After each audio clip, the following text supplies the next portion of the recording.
मारोगे। और सोसाइटी मॉक्स, ये मधुबनी जैसा कायर कमजोर मैंने धरती पर नहीं देखा। मैं बेटियों की आजादी और 47, 56 चाहे जितना बड़ा ताकतवर हो, मेरे जिंदा रहते हुए हम इसको मौत देखना चाहते हैं। एक मिठाई का दुकान जो कब्जा किया इन लोगों ने, शंभू मंटू ने, उसमें 50 लाख रुपया हम एसपी जयकांत को दिए। क्यों जांच नहीं होगी एसपी जयकांत की? ये जमीन माफिया, बालू माफिया, सब इन नेताओं के घर के आंगन की शोभा है। तुलसी यही लोग हैं। 14 साल के लड़की को 20,000 आदमी इंटरनल पार्ट को छुआ और सबके सामने बलात्कार किया, और देश का पीएम हंस रहा था। कोई कहता फ्लाइंग किस ले रहे थे, मणिपुर पर कोई चर्चा नहीं। सारे कुकर्म का जड़ है ये उजला कपड़ा, ये नेता। नमस्कार, मेरा नाम सानू झा है और आप लाइव सिटीज़ मधुबनी से देखना शुरू कर चुके हैं। देर रात पप्पू यादव मधुबनी आए और मधुबनी के अशोक यादव, जिनकी हत्या कर दी गई अपराधियों के द्वारा, उन्हें मार दिया गया, उनके शोकाकुल परिवार से रात में पप्पू यादव खुद मिले हैं और कई सारी चीज़ों पर जमकर निशाना साधे हैं। खासकर अपराधी और जिस तरीके से पूरे बिहार में बेलगाम हुए हैं, उस पर सरकार पर काफ़ी ज़ोरदार हमला करते हुए मणिपुर जैसे गंभीर मुद्दों को भी उन्होंने उठाया है। देखिए इस वीडियो में काफ़ी जमकर निशाना साधे हैं पप्पू यादव ने क्या कुछ कहा है। मैंने यही बात एसपी साहब से की है और ऊपर भी मैंने कहा, कब तक रोहित यादव का आतंक, कब तक अपराधियों का आतंक, कब तक ये डर, एक ही परिवार में 2 भाइयों की मौत, हत्या, कब तक घटना चलती रहेगी। अभी एक ही परिवार में जमीन के चलते 20 दिन पहले यहाँ काकना में हत्या कर दिया। तो ये डर क्यों नहीं है, खौफ क्यों नहीं है? क्यों हत्यारा मरेगा नहीं? जो आतंक बन चुका है उसको मरना चाहिए, चाहे वो जेल में हो, पताल में हो, कहीं भी मरना चाहिए। जेल से संचालित करे, आम आदमी को जीने का राइट हमने कहा। मंटू शर्मा और हम गोविंदा को छोड़े मुजफ्फरपुर में, हमने छोड़ा दिनेश सिंह एमएलसी को। चाहे जितना मुख्यमंत्री के किसी के क्लोज हो कोई, आप मरवाओगे, मारोगे। और सोसाइटी मॉक्स, ये मधुबनी जैसा कायर कमजोर मैंने धरती पर नहीं देखा। ये सारा अपराधी को संरक्षण देता है। वो कौन? पुलिस ढूक के मारता है, कोई लड़ने की हिम्मत पैदा नहीं करता है, आरजेडी बन जाता है। लाज नहीं होता है यहां उस नेताओं को, आरजेडी को, नेताओं को, कि अब बेटी को मारता है उसके बाद मुंह चुप हो जाता है। यहां से भेज दिया गया भागलपुर जेल और वहां से वो मरवाता है। पहले दीपक को मारा, अशोक को मारा, उसके पहले कई घटना कर चुका। अब एक्सटॉर्शन लेता है जयनगर से। ये कितना गलत है। इसलिए मैं एसपीडी ट्रायल के लिए मांग किया हूं अब ऐसे अपराधियों का। और मैंने खोपरे साहब से कहा एसआईटी बैठा करके इनकाउंटर करिए, नहीं तो एसपीडी ट्रायल करके जिस पर 50,000 का इनाम अभिलंब गिरफ्तार करिए। शहर में आजादी चाहता हूं। 17 तारीख को मैं मुजफ्फरपुर बंद का कॉल दिया हूं, उसके पहले धरना था।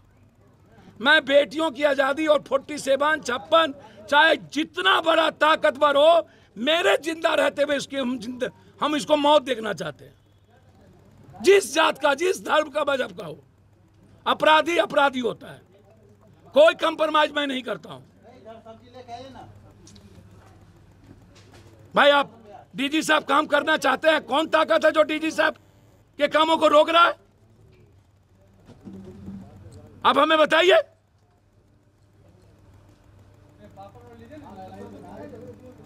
इसलिए इस तरह की स्थिति मैं बहुत क्लियर हूं और मैं आपको एकदम सीधा बता देना चाहता हूं कि मैं 1 सप्ताह के अंदर मैं चाहूंगा जिस पर 50,000 का इनाम है, जिसने अभी मारा है, उसकी गिरफ्तारी हो। चलिए।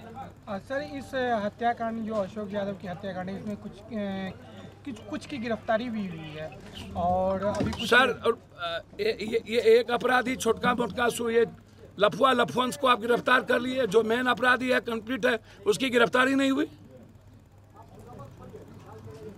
अब हमको बताइए गोविंदा ने क्या कहा, सुट्टा ने क्या बयान दिया सीआईडी को? उसने बयान दिया है कि समीर के हत्या के पहले हम सारे पदाधिकारी को करोड़ रुपया दिए। उसने बयान दिया है कि एक मिठाई का दुकान जो कब्जा किया इन लोगों ने, शंभू मंटू ने, उसमें 50 लाख रुपया हम एसपी जयकांत को दिए। क्यों जांच नहीं होगी एसपी जयकांत की? क्या होता है एसपी? नेता भगवान है क्या?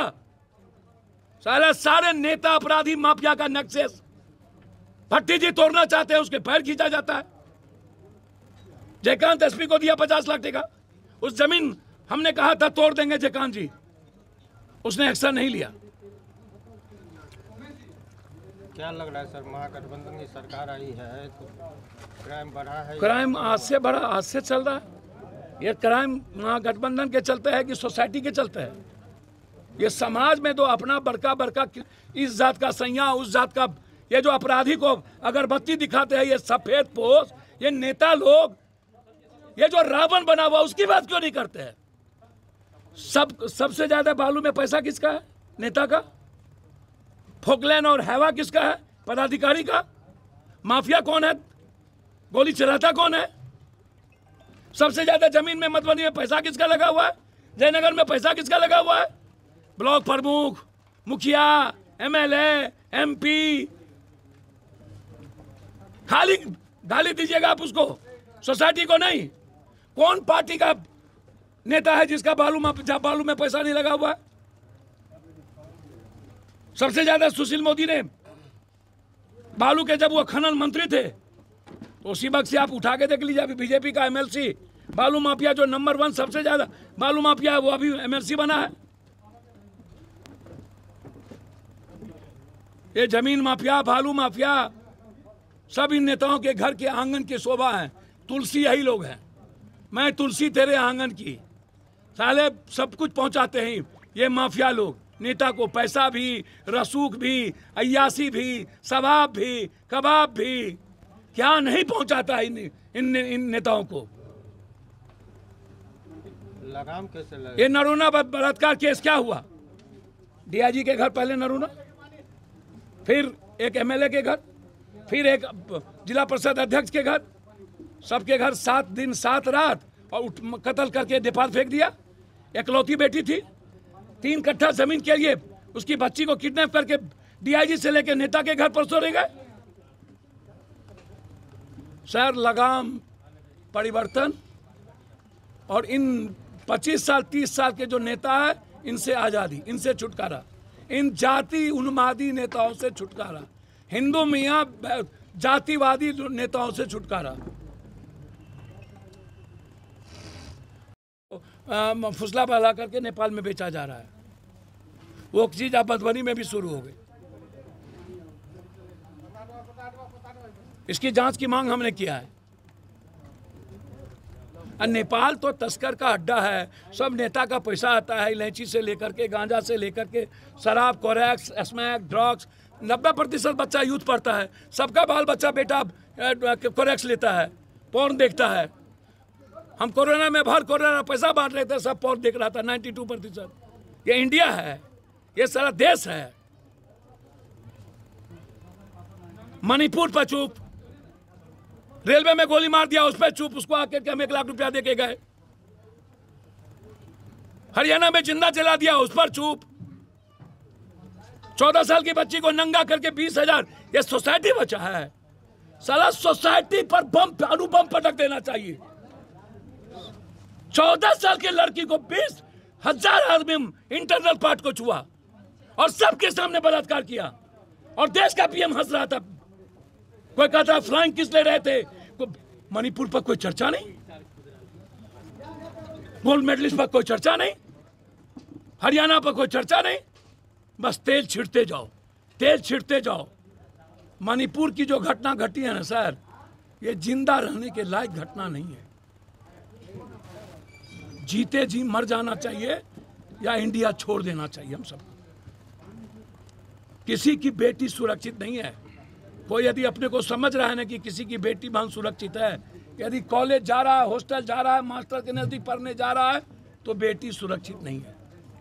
सर, कोरेक्स पी के, पॉर्न देखे, ड्रग्स लेके किसी की बेटी बहन नहीं सुरक्षित रह सकती। मैं चैलेंज के साथ कहता हूँ, बस जिसका मीडिया ट्रायल होता है वही दिखता है, जिसका सोसाइटी दाब देता है, किस जात का बेटी है वो, किस जात का छोरा था, किसने बलात्कार किया। जिस जात का छोरा होता है वो जात चुप, जिस जात की बेटी होती है 1 घंटा उसके बाद चुप। सर, सारे कुकर्म का जड़ है ये उजला कपड़ा, ये नेता। सारे कुकर्म और पाप का जड़ है साला ये नेता, कुकर्मी है। ये पाप को दुनिया में लाया है इसने। तो देखा आप लोगों ने कि मधुबनी आए पप्पू यादव ने जमकर निशाना साधा, वो चाहे केंद्र सरकार हो या फिर राज्य सरकार हो। केंद्र सरकार को लेकर प्रधानमंत्री नरेंद्र मोदी पर उन्होंने सवाल करते हुए और सवाल के रूप में कटाक्ष करते हुए उन्होंने कहा है कि मणिपुर पर प्रधानमंत्री नरेंद्र मोदी हंसते रह जाते हैं। मधुबनी में जिस तरीके से ये घटना हुई है उस पर एसपी से एसपीजी ट्रायल करवाकर 50,000 रुपये अपराधी को पकड़ने के लिए उन्होंने कहा कि देना ये इनाम का जो घोषणा करें और इन्हें एनकाउंटर करके ही जो है अशोक यादव को न्याय मिलेगा। इसके अतिरिक्त उन्होंने सरकार पर खासा निशाना साधते हुए कहा कि आरजेडी नेता कुछ नहीं कर पा रहे हैं, चुपचाप उनके बेटियों को अपराधी जो हैं वो बलात्कार करके चले जाते हैं और ये सभी नेता ऐसे ही चुप रहते हैं। सबसे अधिक नेताओं पर सफ़ेद पोश जो कुर्ताधारी होते हैं उन पर उन्होंने कसकर निशाना साधा और कहा कि यही लोग सब कुछ कर रहे हैं। ऐसे ही तमाम छोटे बड़े खबरों को लाइव सिटीज़ पर देखते रहे। तत्काल के लिए दीजिए इजाज़त। नमस्कार।